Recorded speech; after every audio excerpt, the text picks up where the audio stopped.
Podés llamarnos a los teléfonos 4372 2841, 4372 3061 o a nuestro contestador automático 5256 9640.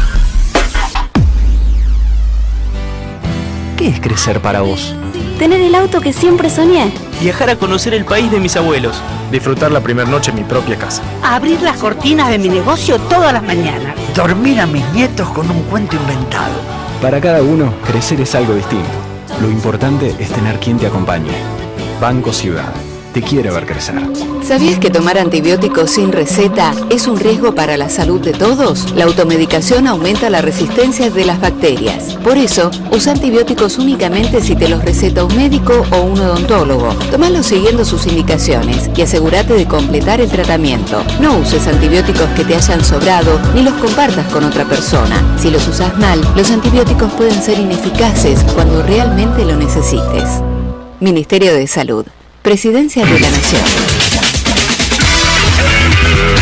Ahora te podés descargar a tu celular nuestra aplicación desde Play Store. Búscanos como AM1010 Onda Latina y escuchanos estés donde estés. Volvemos a nuestra programación habitual. Volvemos a Onda Latina. Fin de espacio publicitario.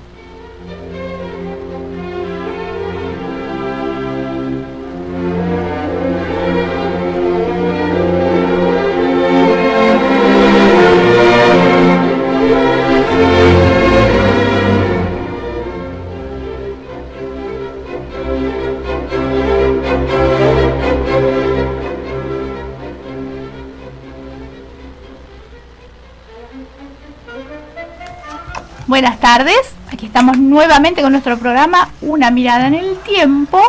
Este año todos los martes de 18 a 19 horas por AM 1010 Radio Onda Latina, a cargo de Carlos Pensa, Zulma Prina y Hugo Brizuela Álamo.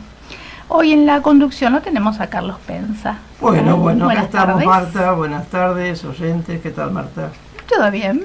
Perfecto. Aquí siempre. nuevamente. Como siempre. Sí. Nunca nos cuenta lo contrario.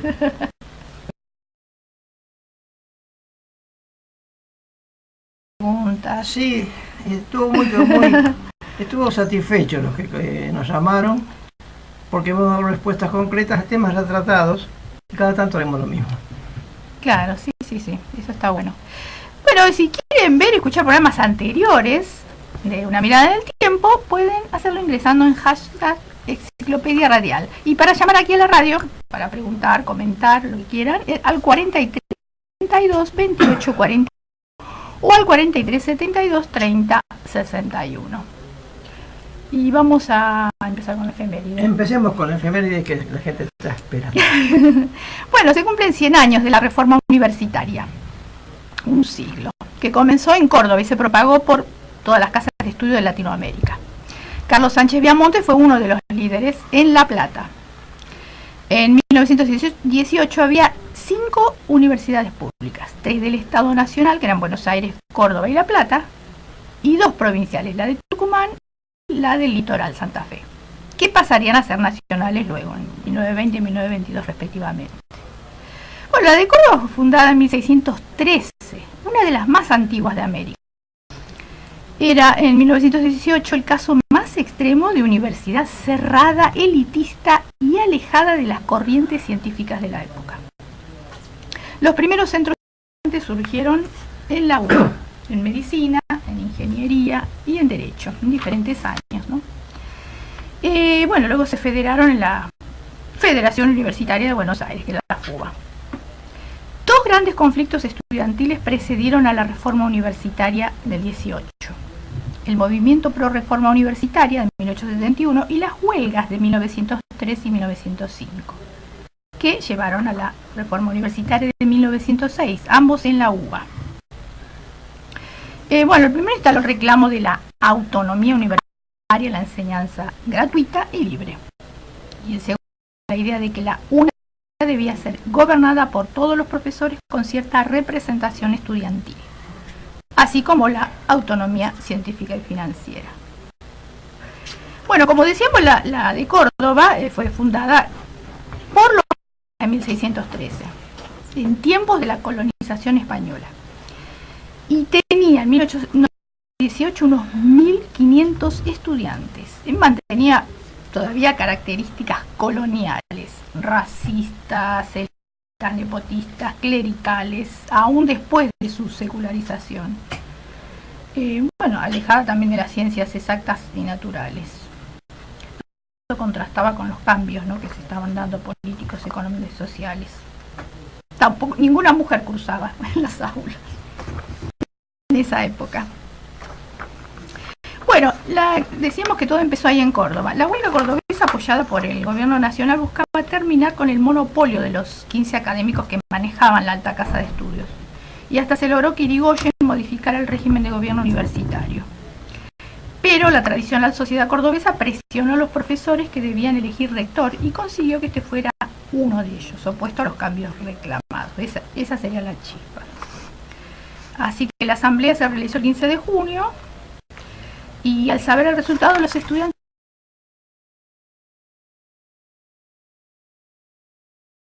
una huelga general. A los pocos días se conoció el manifiesto liminar, redactado por Deodoro Roca. Ahí se anunciaba la rebeldía que estalla ahora en Córdoba y es violenta porque aquí los tiranos se habían ensoberbecido y era necesario borrar para siempre el recuerdo de los contrarrevolucionarios de Mayo. Bueno, todo esto se fue extendiendo a las otras universidades, ¿no?, del país, América Latina. Así que se fueron haciendo reformas en los estatutos y las leyes universitarias. Esto, bueno, lograron autonomía universitaria, cogobierno y demás con los estudiantes. Y en Perú, la reforma hizo estallar al año siguiente, en Chile se reunió en 1920 la primera convención estudiantil. En México deliberaría el primer Congreso Latinoamericano de la Reforma. Bueno, todos estos cambios llegarían a Cuba, también a Venezuela, Guatemala y Brasil. Eran todos movimientos democráticos de izquierda que se alinearon contra el nazifascismo en la defensa de la República Española. Julio B. González fue elegido en 1919 presidente de la Federación Universitaria en La Plata. Fundó el Partido Nacional Reformista y pasó por la democracia progresista hasta que el socialismo lo hizo un brillante diputado nacional. Y en la Facultad de Derecho, en 1925, lograron que Ricardo Rojas accediera al doctorado. Y en 1930, Alfredo Palacio.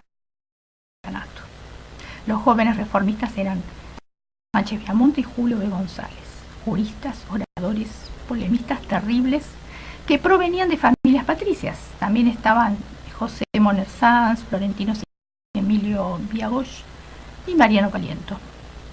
Y en Córdoba el número uno de ellos era Deodoro Roca, que ya lo habíamos mencionado, que había redactado el manifiesto liminar. Así que bueno, la reforma universitaria dio origen a una amplia tendencia del activismo estudiantil. La utopía juvenil del 18 anticipó en medio siglo al Mayo francés de 1968 y otros movimientos juveniles de la década de 1960. Bueno, siempre buscando mejorar el mundo.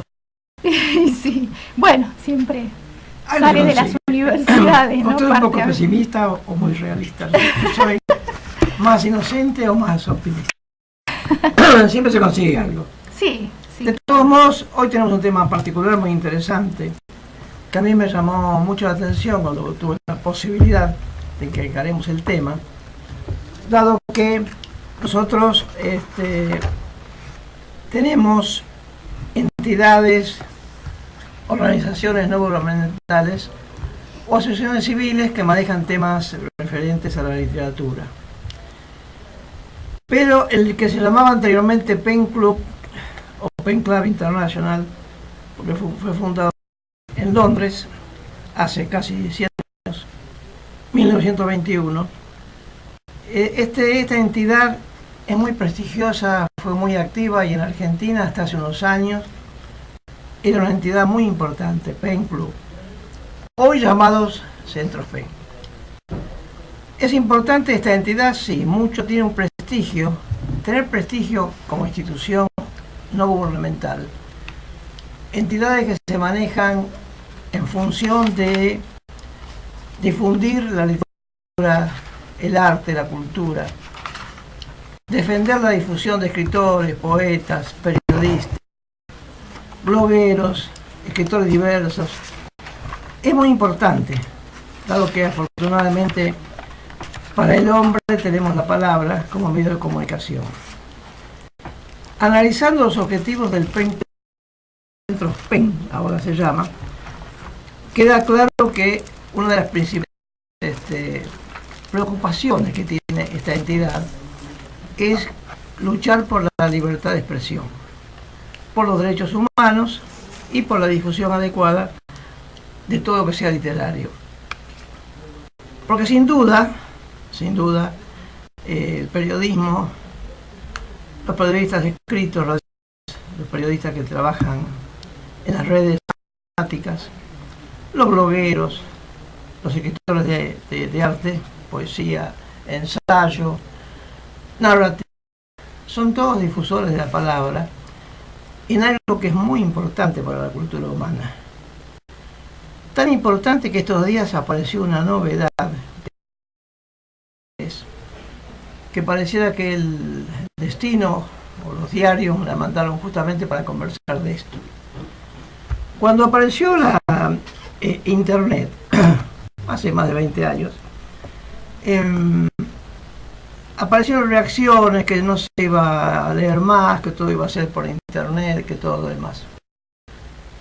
Como siempre pasa cuando hay cambios en los modos de comunicación, y sobre todo en un medio como fue Internet, que fue tan invasivo, que tuvo tan rápido crecimiento, que cambió todos los modos de comunicación, se pensó mucho que esto iba a atentar contra la lectura. Yo fui un poco ingenuo y dije no, al contrario, la gente va a estar obligada a leer mucho más porque todo lo que esté en Internet es texto. Con lo cual pareciera que esa preocupación que tenían los amantes de leer, sea libros, sea diarios, pareciera que esta preocupación por la competencia que Internet podía provocar o el desinterés por la lectura, yo creí que no iba a ocurrir eso porque también hay que leer. Internet es lectura constante, son textos, textos y textos. Bueno, gran parte de propaganda. Pero ha salido un estudio estos días que han hecho varias universidades, donde han determinado que en los últimos 20 años el nivel intelectual de las personas nacidas a partir de 1975, o sea, de la última generación, 80, ha bajado el nivel intelectual. Estadísticas que han hecho en base a muchos estudios bien controlados, personas seguidas en su vida durante varios años. ¿Por qué? Básicamente dice el estudio como consecuencia que esto de estar clavado todo el día a la computadora o al teléfono celular, ahora es más común, eso va produciendo una falta de actividad intelectual que el libro o un diario o la revista, cuando se lee el papel escrito o aunque se lea en Internet, hay una actuación. El individuo no es un receptor pasivo. En cambio, Internet, sea vía telefónica o sea vía pantallas comunes, tiene un manejo absoluto de cómo va el mensaje, y el receptor es un simple y pasivo mirador del espectáculo. Esto dice el estudio, pero a niveles de estar afirmando que ha bajado el nivel intelectual de las últimas generaciones. ¿Esto en general o sea, estamos hablando de...? Algunas universidades hicieron estudios y llegaron a una conclusión. Creo que son temas a reelaborar. Pero hay un dato, Marta, bastante importante. Se calcula que la gente que tenga la afición al teléfono celular y a la computadora recibe por día un promedio de 50 a 80 mensajes, los cuales crean un constante estado de atadura con la pantalla, con el teléfono. Ya, como dependencia. Una dependencia que no hace falta actuar como sería diferente en un lector. Un lector toma una página, sea en internet o en un libro, y interactúa con el texto, se detiene, lo discute, lo mejora, lo pelea, le grita, lo que quiera, pero hay una acción, hay una actuación del lector con el texto. En cambio, esta avalancha de mensajes tan intensa que la gente no puede perderse, la gente no puede perderse. No puede procesar. No puede procesar, es todo pasivo. Es todo pasivo y llega entonces la novedad que hay una zapatilla nueva que son tres piezas en vez de dos, y eso crea interés a ver qué pasó con esto, y la gente se pone a leerlo aunque sea mentiras. Luego llegan noticias que pueden ser importantes y nunca se discrimina, porque generalmente se lee el título y un poco más. Ni que hablar de los perritos que son geniales y aparecen siempre en las noticias y son graciosos y se los mira. Eso lleva mucho tiempo. Todo esto es pasivo. Esto dice entonces que está haciendo una bajada de nivel de personas que están tan así atadas al sistema informático, sea por teléfonos o sea por las pantallas comunes de internet. Claro, yo había leído también que no memoriza tanto como antes, como las otras generaciones. Sí, estamos en la misma línea de cosas. Claro. No hay interés, además no hay tiempo, Marta, porque usted no puede memorizar. Le pasa una noticia, la lee, yo pienso que ni tiempo de asombrarse hay, porque enseguida viene otra. Entonces la pasividad que va creando este tipo de mensajes es tan intensa que, según dicen estas personas que están estudiándolo, que siguen haciéndolo, intensa la información, esto crea una negatividad en el coeficiente intelectual.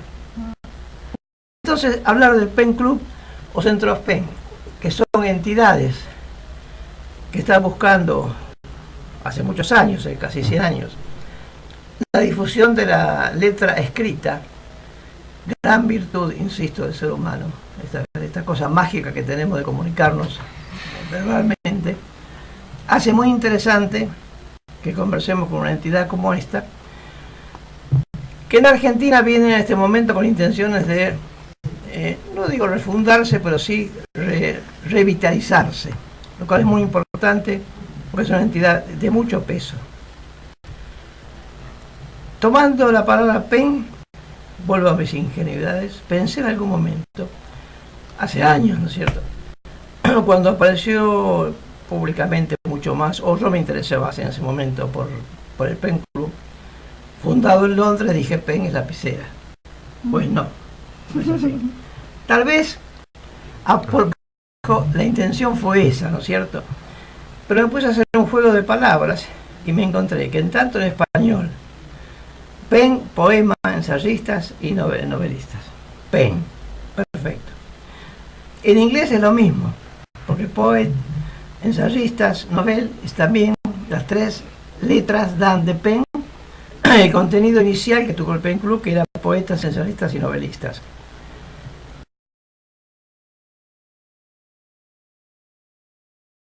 Sin embargo, nouvelle, como noticia, como novedad, como historia, encaja perfectamente para que se pueda decir en francés Pen Club y se entienda exactamente que se está hablando de emitir a poetas, ensayistas, aun cuando sea francés, pero de todos modos nouvelle es lo mismo porque es historia.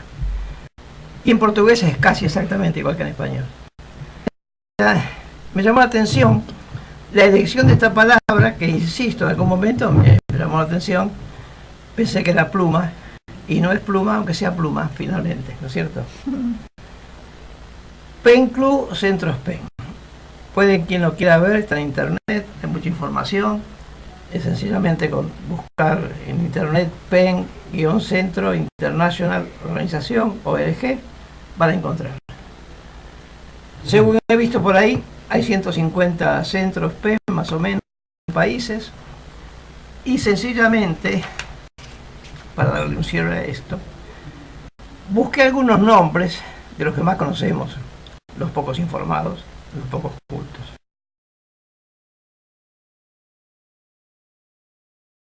Miembros, o lo son, de los... Yo copié únicamente de Borges, Vargas Llosa, Octavio Paz, Moravia, Thomas Mann, Bernard Shaw, Walter, Arthur Miller, y sigue la lista indefinidamente. Creo que es una entidad indudablemente prestigiosa. Que no tenga discusión pública suficiente es un problema de estrategias o de sordera de nosotros. Eso es una cosa aparte. Ahora cambió el nombre de Pen Club a Centros Pen. Y tenemos con nosotros al vicepresidente del Centro Pen argentino, Gabriel Seis Dedos, a quien le pregunto de entrada ya por qué hicieron este cambio.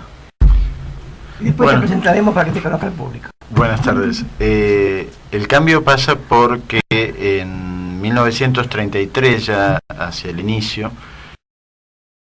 Pen nace como un lugar de encuentro de escritores en Londres, como bien dijiste, en octubre de 1921.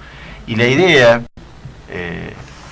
en un principio, fue que estos encuentros se iban a desarrollar en banquetes una vez al mes, donde iban a confraternizar y que cada autor hablara de su obra. Así ocurrió en Argentina. Así ocurrió en Argentina en 1930.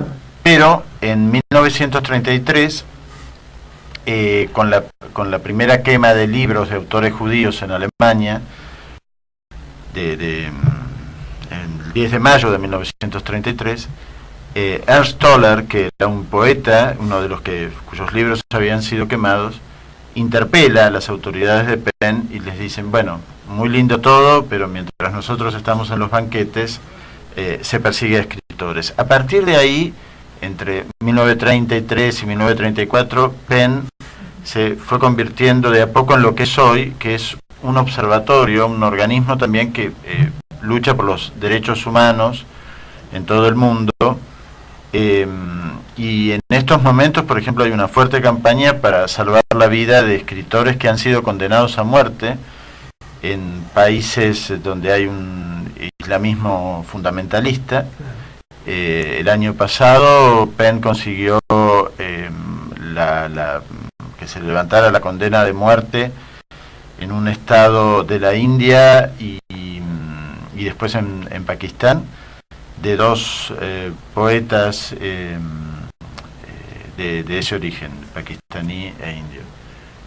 Bueno, entre otras cosas, también vela por los escritores que están en prisión, tanto en países de régimen de izquierdas o de derecha. En eso Pen no tiene una bandería política.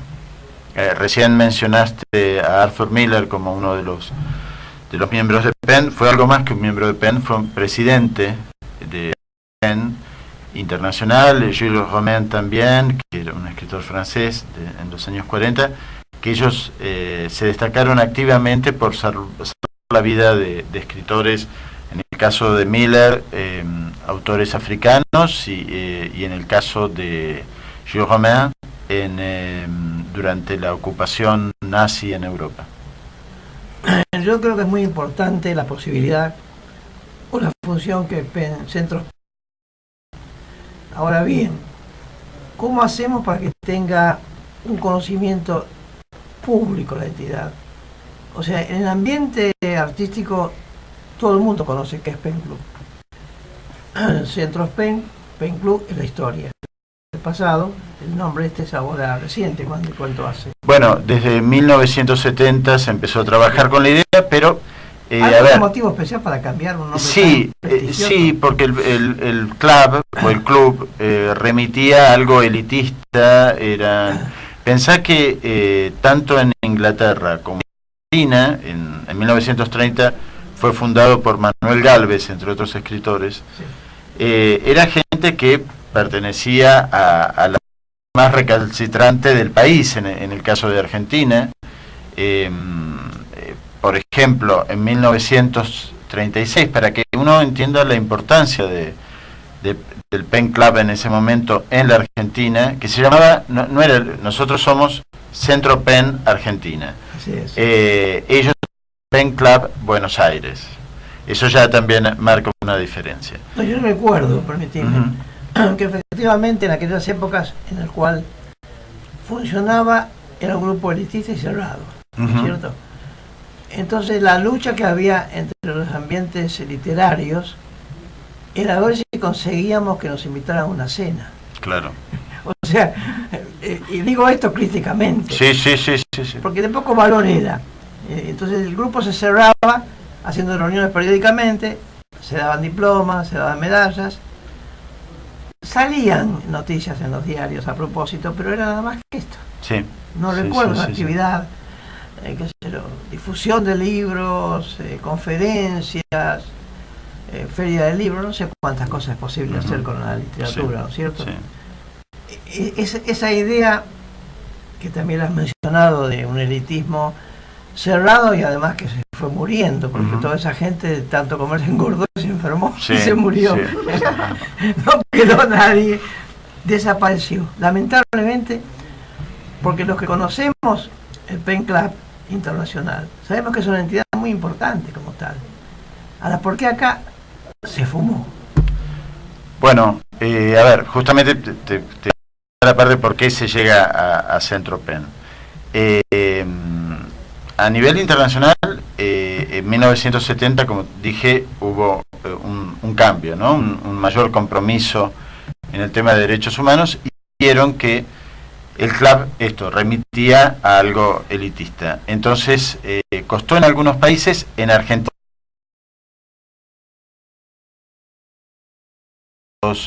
90, 95 se empezó a hablar de centros PEN, pero ya venía esto desde Europa. La central de PEN Internacional está en Londres, sigue estando en Londres. Se fundó en Londres, sí. Exactamente, por autores ingleses. Sí. Y recién, 12 años después, en 1932, ya había unos 40 centros en todo el mundo. Era una época en que justamente los escritores que tenían posibilidades económicas de viajar traían la idea. En Buenos Aires, en 1930, en abril, se hace el primer banquete, que bueno, estuvo muy fuertemente influenciado por la gente del diario La Nación. La mayoría de ellos, de los miembros fundadores, tenían que ver con el diario La Nación. Y formaban continuamente. Sí, y bueno, esto siguió manteniéndose por muchos años, la relación con el diario La Nación. Bueno, cuando hablabas de los banquetes, yo de terminar un libro sobre la historia de PEN, de Argentina, mejor dicho, del PEN Club de Argentina, pero tomando los años 1930 y 1936. Este libro lo vamos a presentar en medio del Congreso Latinoamericano de PEN, que va a tener lugar en Buenos Aires del 25 al 28 de julio. Bueno, entre las cartas que encontré trabajando el tema, una queja de Alfonsina Storni, porque ella, que era miembro fundadora, decía, bueno, basta de convocar a cenas de etiqueta.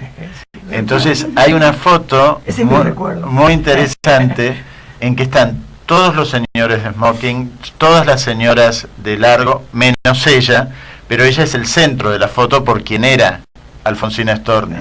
Entonces ella está con una mirada muy desafiante en el medio de la foto y pollera hasta la rodilla. Yo tengo un recuerdo, tan atrás no es posible, tengo 100 años casi, pero no estuve en ese momento ahí, no me tocó. La época que yo tuve la posibilidad de vincularme al Pen Club, me acuerdo que el esfuerzo era, no lo hice demasiado, pero veía en el ambiente, la sociedad de escritores, gente de letras, que era como una especie de ascender, que el Pen Club te invitara a una cena. Sí. Pero había que pagarla, no te invitaban. No. Entonces decía, esto es medio absurdo. Me consigo amigos y la cara a la cena. Claro. Había que pagar la cena esa. Era una manera de recaudar que nosotros no tenemos, pero en cualquier momento podemos llegar a hacerlo. Mano al recurso. Sí. Bueno, vamos a pasar un poco de música, luego y después lo presentamos. Quién es Gabriel Seis Dedos. Queda la incógnita por ahora. Vamos a seguir conversando el tema porque tenemos muchas cosas para conversar y a ver si le damos cuerda a algo tan valioso. Claro. Gracias. Bien, bueno, ahora vamos a escuchar a Susana Castro Cantando la Vidala, Leyenda del viento sonda.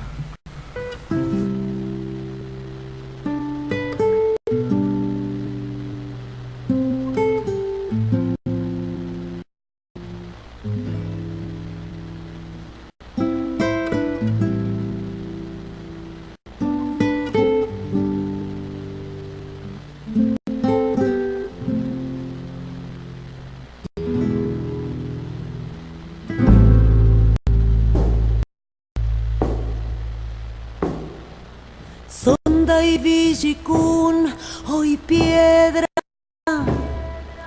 ante princesa y guerrero,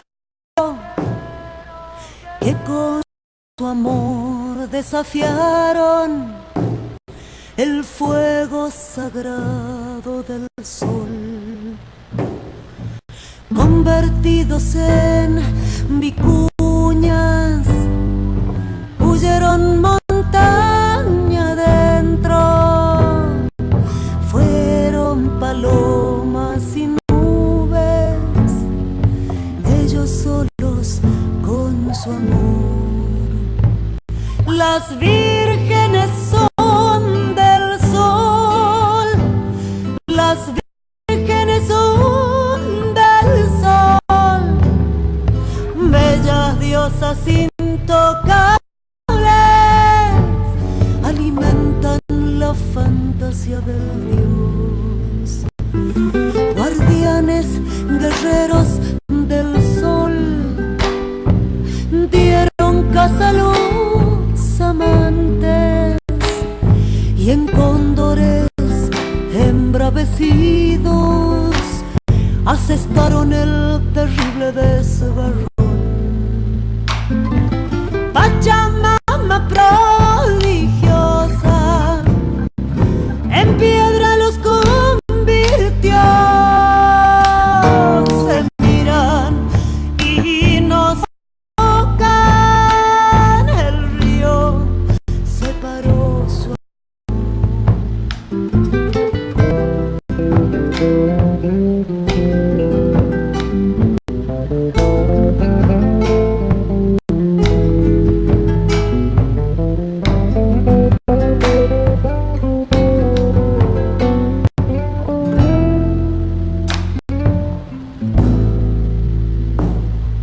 un aire caliente de furia, con polvo reseco de pasión. Recuerda a los desdichados el alto precio de ese amor. Sonda y Villicún, hoy piedra, Sonda y Villicún, hoy piedra, miran y no se tocan, el río separó su amor, el río separó su amor, el río separó su amor.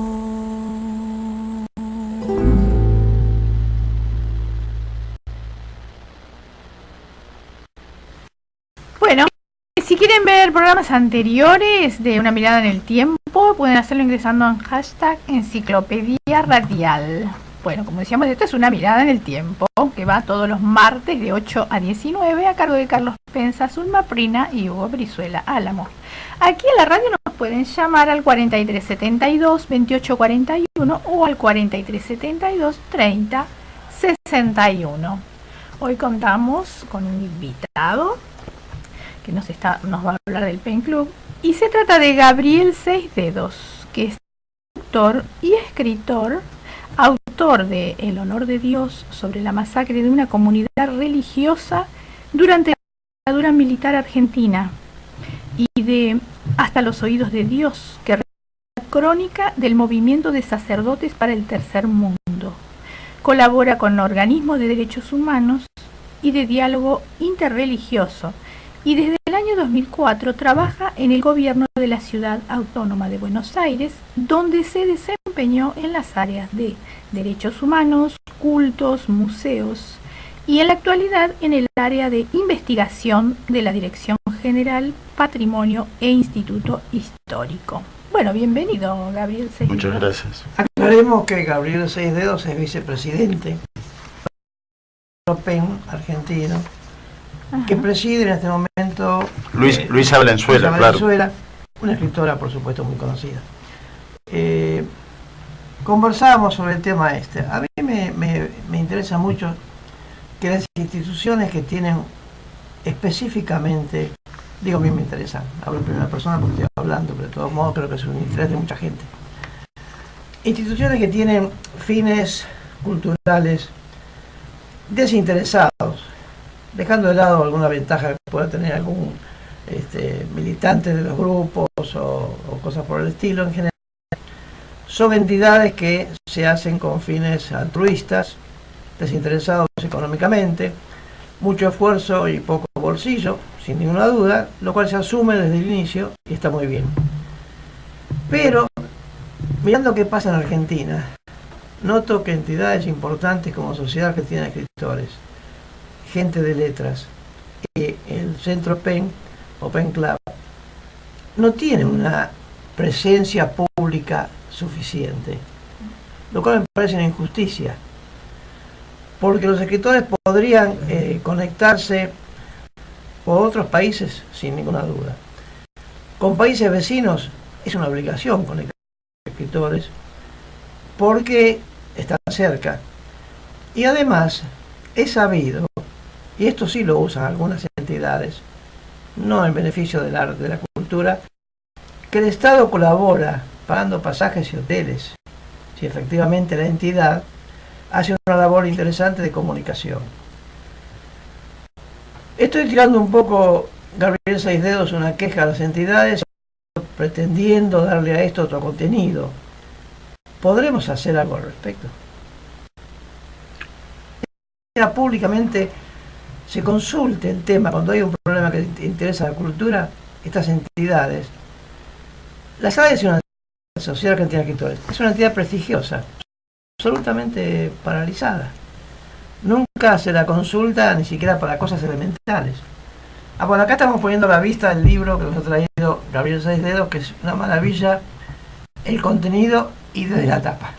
Magnífico libro. Entonces yo digo, ¿qué se puede hacer para que estas entidades legítimamente, porque tienen apoyo del Estado? Yo sé muy bien, me consta por actividades que tuve, que las entidades que le piden al Estado pasajes, alguna ayuda económica para pagarse hotel acá o allá, consiguen del Estado. No es difícil entonces que se conecten, por lo menos con los países vecinos. A nivel personal me consta, pues yo lo he hecho, he trabajado mucho con Uruguay, con Chile. Y bueno, empezamos a hacer algunas cuestiones, algunas cosas hicimos, publicaciones, conferencias, pero de todos modos tampoco vi mucho entusiasmo de los escritores.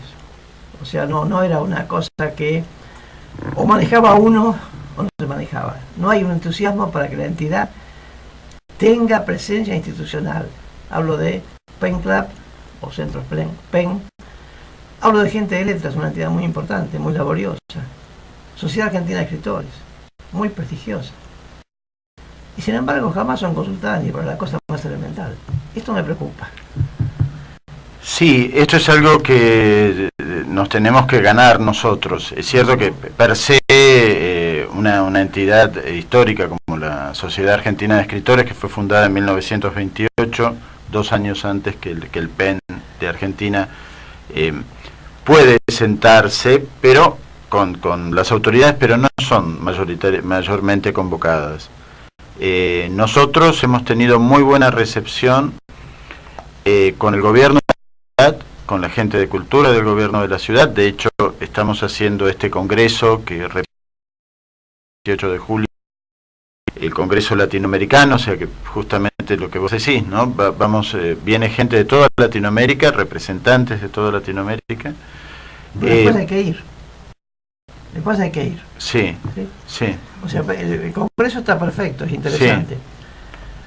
Sí. Digo por experiencia propia, no teorizo en esto. ¿Qué preocupación me da, si me permitís? Sí, que sí, me meta en vuestro proyecto? Que se haga este congreso, termine con algún resultado, con alguna comunicación, con muchos conocimientos mutuos, y luego nos siga el contacto dinámicamente. No, esto no va a ocurrir, pero porque está atrás PEN Internacional, promoviendo, por ejemplo, si todo va bien, en medio de la crisis por lo que estamos pasando, la crisis económica, es difícil un encuentro en abril, a fines de abril del año que viene, pero está pensado un encuentro de escritores que pertenecen a PEN, pero ya más un encuentro de camaradería de los escritores de América del Sur. Ahora en julio el congreso es de las cabezas de los centros PEN de toda Latinoamérica, pero pasó interesante, cuando hicimos una convocatoria a nivel de PEN Internacional, hay un miembro del staff de PEN Internacional, una mexicana, Alicia Quiñones, que viene trabajando muy fuertemente con el fortalecimiento de los centros PEN de América Latina. Lo que ocurría es que escribían personas para venir, pero porque creían que iba a ser un encuentro. Entonces, bueno, una vez que aclaramos eso, un miembro de Chile me hizo ver claramente qué era lo que había pasado. Me decían, Buenos Aires, a pesar que ustedes viven en una crisis, sigue siendo la París de Latinoamérica. Entonces, que llegó la información de un grupo de escritores de América Latina y todos se anotaban y todos se pagaban su pasaje y estaban dispuestos a venir a Buenos Aires, que es una ciudad que se sabe cara, pero era justamente eso, la importancia que, por ejemplo, la Feria del Libro de Buenos Aires tiene para los intelectuales. Y esto hizo que, bueno, pensáramos en que a fines de abril del año próximo se pueda hacer un encuentro, pero ya más de camaradería. Y esto entiendo que vamos a seguir contando con el gobierno de la ciudad. Básicamente estamos trabajando muy bien con Javier Martínez, es el hijo de, o sea que es un hombre que entiende de la importancia de la escritura, y bueno, vamos a tener este encuentro en la Dirección General de Bibliotecas, que es acá en Talcahuano al 1200, durante días, y el día 28 se cierra con todas las actividades están abiertas al público a partir de las 18:30 horas, donde va a haber música, se van a tocar diferentes puntos de PEN. Hay feria del libro. ¿Hay feria del libro? Simultáneamente con el acto, ¿hay algún tipo de acercamiento masivo de los libros a la gente que vaya? No en este encuentro, porque como te dije, son las cabezas de los centros PEN los que vienen. Es una discusión más bien hacia adentro de la institución. Pero sí, hay movimiento para que el público vaya. Claro, hay movimiento a partir de las 18:30, donde, por ejemplo, el día de la apertura se presenta este libro del que hablé sobre la historia de PEN, que se llama La responsabilidad de la palabra, nacimiento de PEN Buenos Aires, del PEN Club de Buenos Aires, entre 1930 y 1936, que toma los orígenes de este club fundado en 1930, con una crítica, porque imagínate que en 1936 la primera vez que PEN sesionaba fuera de Europa fue en Buenos Aires. Entonces hay que imaginar los barcos que salían con los escritores, muchos de ellos, por lo menos 3 de ellos, no muchos, pero en ese momento, ya en 1936, no pudieron volver a sus países de origen, porque había estallado la Guerra Civil Española, había una fuerte persecución en los países totalitarios, claro. Y entonces en ese momento la importancia ya de Buenos Aires era vital para todo lo que era Latinoamérica.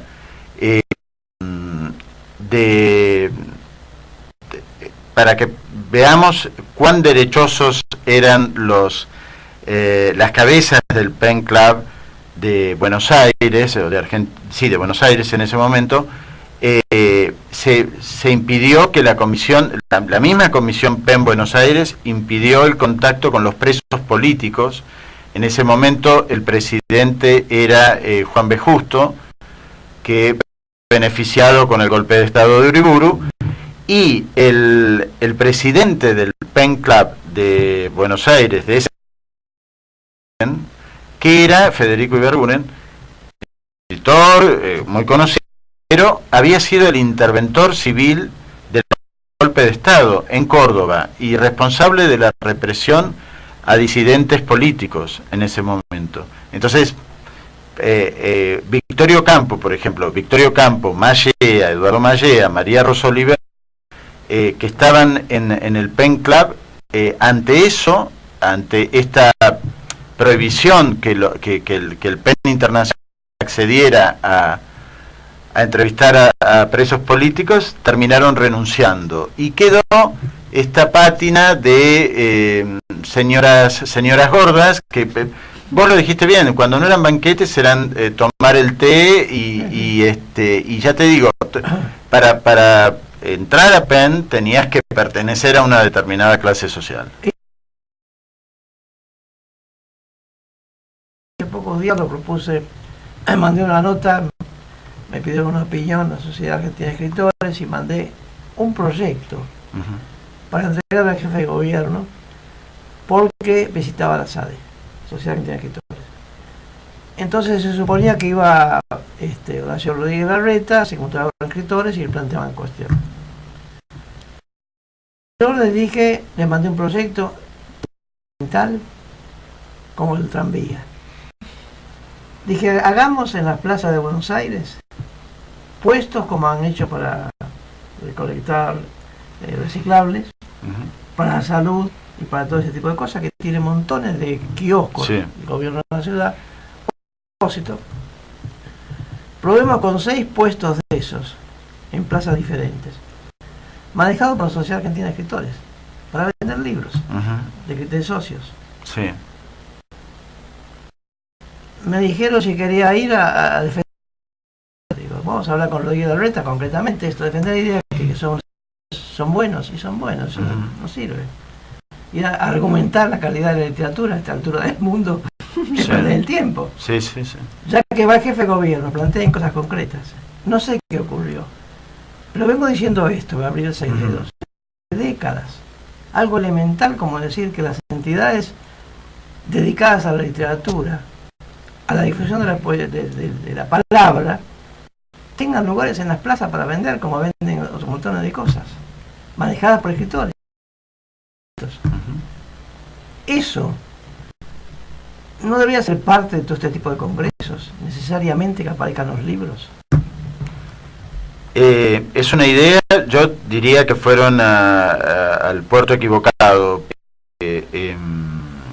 Lo más efectivo hubiera sido pedir una entrevista con el ministro de Cultura, que ahora tenemos un ministro de Cultura después de haber pasado por algunos personajes como, bueno, lo pérfido, con una persona que realmente conoce del tema, es un hombre de la cultura, que es el ministro Abogadro, y que está muy abierto a este tipo de ideas. Quizás pensar en que claro, pero pensar que el jefe de gobierno se va a ocupar del tema, yo creo que se lo lleve a alguien. Claro, esta claro, es la idea. claro. Yo mandé el proyecto. Pero suelen responder, cuando hay.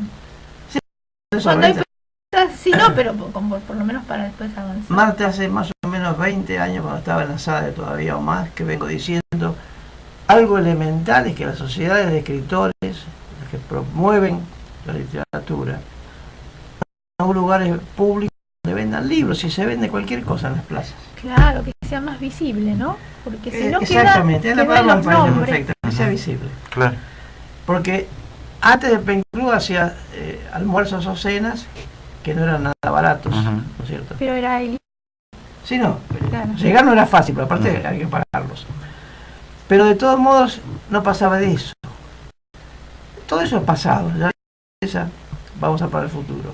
Hay que hacer algo diferente para que tenga un lugar público estas entidades tan importantes como el Pen Club. Que sea consultada cuando un tema determinado hace falta, que sea motivo de consulta. Que estén en las plazas públicas los puestos de venta de libros, revistas, folletos, lo que sea. Lo cual hay escritores dispuestos a hacerlo. Y yo creo que lo dije en la nota que le mandé a la SADE cuando pasó esto, para la entrevista con Rodríguez Larreta, que no van a faltar escritores dispuestos a hacerlo gratuitamente, porque son 6 horas, 8 horas, más no son 6 horas, hablemos.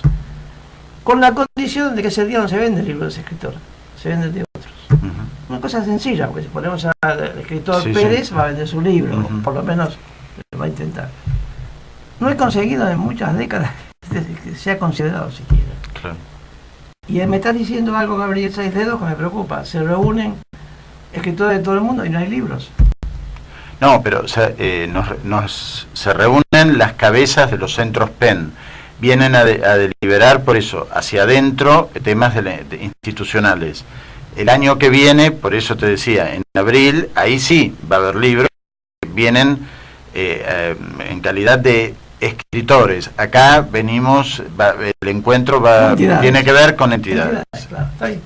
Es interesante. Pero de todas maneras es muy buena la idea, y yo te diría que, bueno, si no lo toma SADE, habría que hablar con las autoridades de SADE, porque más allá de la coyuntura de la visita de un jefe de gobierno. ¿No hacerlo centro PEN? Pero porque la Sociedad Argentina de Escritores es la que nuclea escritores de todo el país, y esto podría...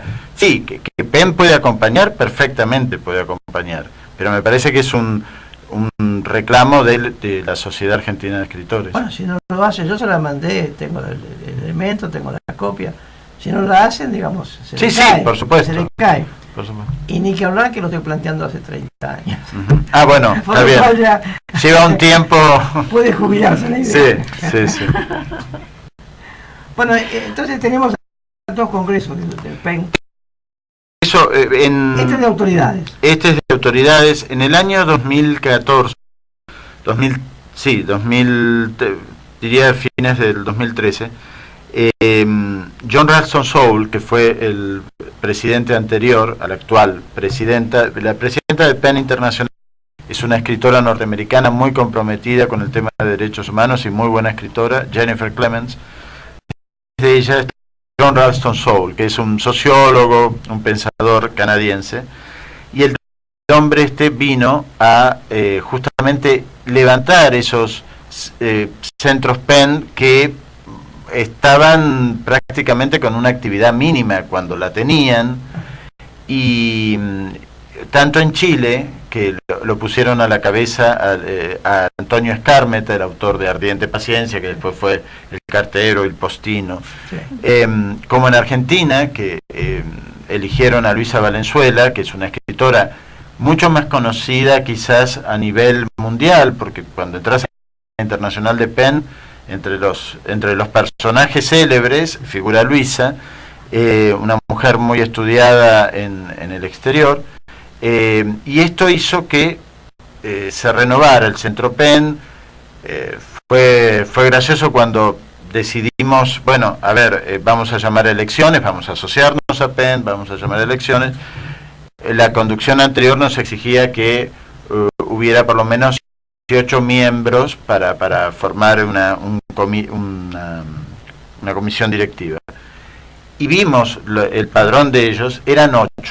De los 8, 4 muertos. Así que, bueno, rápidamente ganamos, porque acá por lo menos venían los vivos a votar. Y hay una renovación constante. Ahora podemos crear una comisión de escritores jóvenes, son pocos, pero hay gente ya con un prestigio como Gonzalo Unamuno, Gerardo Montoya, entre los que se me ocurren ahora, y venimos trabajando muy bien con una comisión directiva donde todos somos voluntarios, algunos tenemos un poco más de tiempo que otros para dedicar. En estos momentos, por ejemplo, un compañero nuestro, Gustavo Bedrosian, junto con María Eguis están trabajando el tema de los talleres de microrelato y una fusión con narración oral que lo creó María y tiene que ver con el microrelato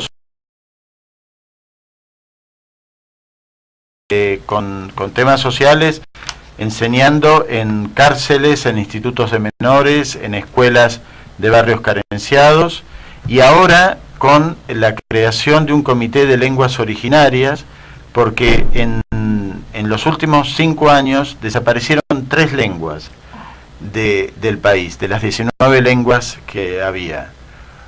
Entonces fue fundado por una persona que falleció hace unos días, Carlos Martínez Sarasola, y un grupo de indígenas, todos escritores con los que venimos trabajando. Bueno, esto ha sido muy interesante, se nos ha dio la hora, pero de todos modos, acá no terminó, y estamos empujando, no digo refundación, el lanzamiento como corresponde del Fan Club.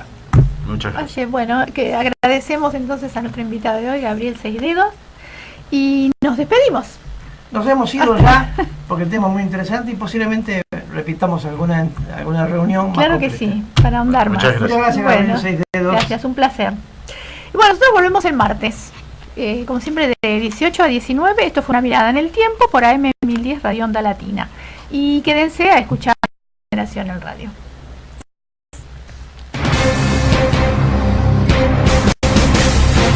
Desde la Ciudad Autónoma de Buenos Aires transmite AM 1010 Onda Latina.